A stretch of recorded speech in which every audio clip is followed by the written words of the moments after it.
Your child just lied straight to your face, and your first thought was, is my kid becoming a liar? Stay with me, because what's actually happening in their brain right now might surprise you. It's not what you think. It usually happens in a small moment. Maybe your child says they brush their teeth, and you find the toothbrush still dry. Maybe they say a toy broke by itself, and suddenly your mind jumps to the worst place. Is this normal? Did I do something wrong? Is my child going to grow up dishonest? Here's the truth. Almost every parent hits this moment, and almost every parent panics for the same reason, because we were taught that lying is a character flaw, something bad kids do, something that needs to be punished out of them. But child psychologists have been studying this for decades, and what they've found flips that idea completely upside down. Lying, in most children, isn't a sign that something is wrong. It's actually a sign that something is developing exactly right. Let that sit for a second, because once you understand what's really going on, you'll never look at your child's fibs the same way again. For generations, parents were told the same thing. If your child lies, punish it immediately and harshly, or they'll grow up to be dishonest adults. It sounds logical, but it's actually backwards. Research on child development shows something surprising. Children who never lie are not always the most well-behaved. In fact, the ability to lie requires a child's brain to master a very advanced skill. It means your child can now understand that other people don't automatically know what they know. That's actually a big developmental milestone, not a red flag. Punishing a child harshly for lying doesn't usually stop the lying. What it often does is teach them to lie better, because now they've learned the real danger isn't the action, it's getting caught. That's the opposite of what we want. So if shouting or harsh punishment isn't the answer, what actually is? To understand that, we need to look at what's happening inside your child's mind when they lie.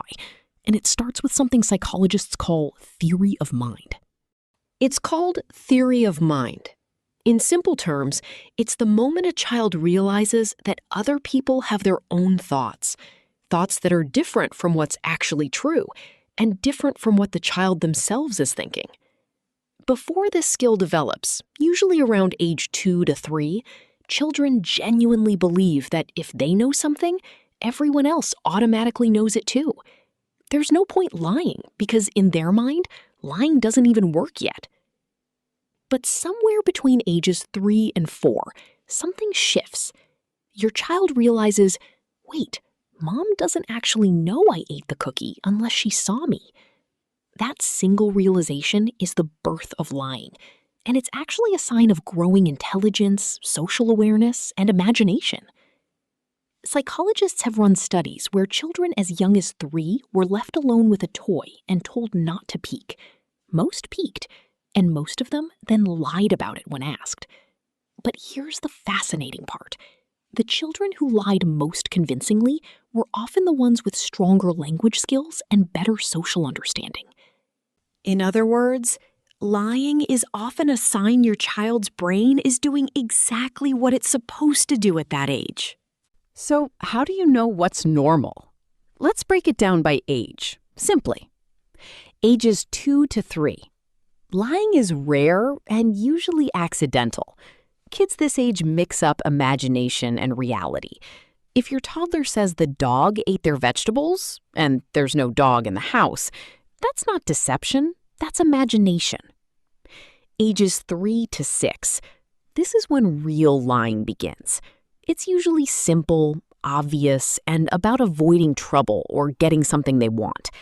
I didn't do it, after clearly doing it. This is completely normal and expected at this stage. Ages 7 to 10. Lies get more detailed and planned. Kids start lying to protect friends, avoid embarrassment, or test independence. Still very normal, but this is the perfect window to start teaching honesty skills, because they can now understand consequences more fully. Ages 11 and up, lying often becomes about privacy and independence. not deception for its own sake. Teens may hide things not because they're dishonest, but because they're trying to figure out who they are, separate from you. What should actually concern you?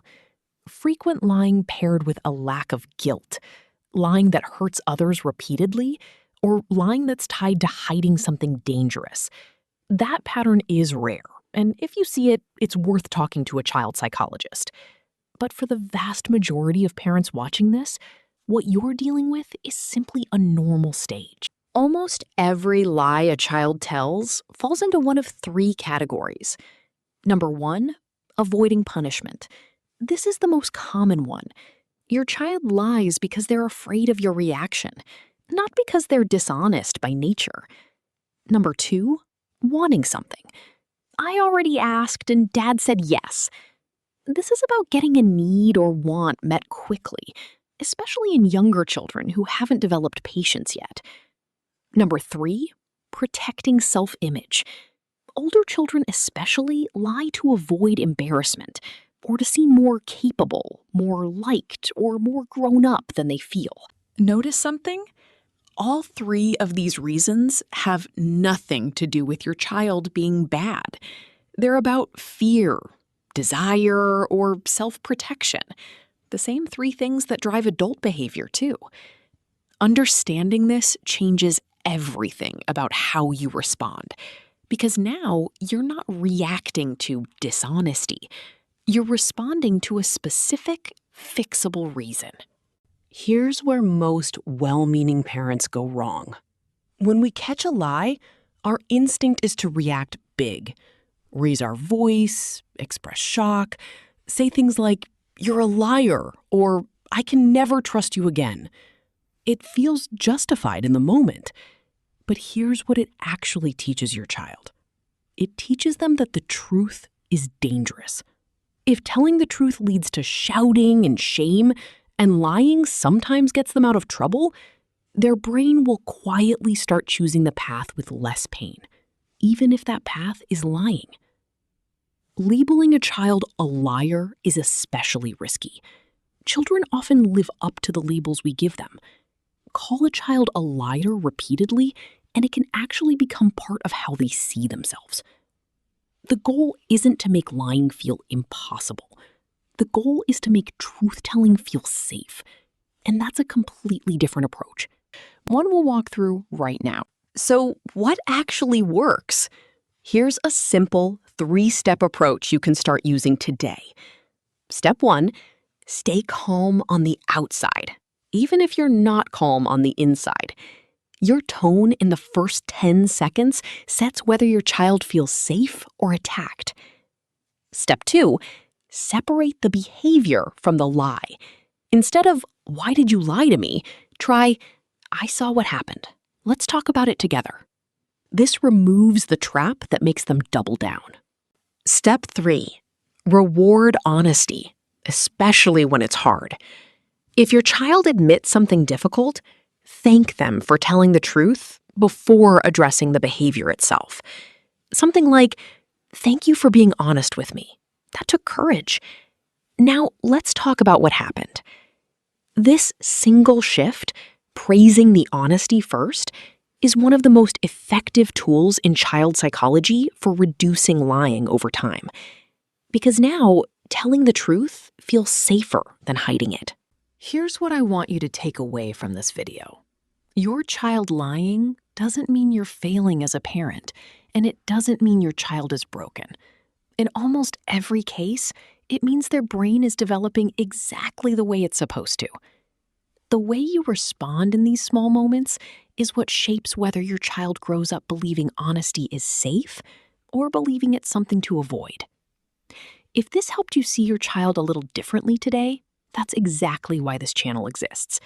Every week, we break down real child psychology. No jargon, no judgment, just real answers for real parents, grandparents, teachers, and caregivers. So if this video helped you, subscribe so you don't miss the next one. Like it if you want more parents to see this kind of content. And if you know a parent, teacher, or grandparent who needs to hear this, share it with them. It might change how they handle the next lie their child tells. I'll see you in the next one.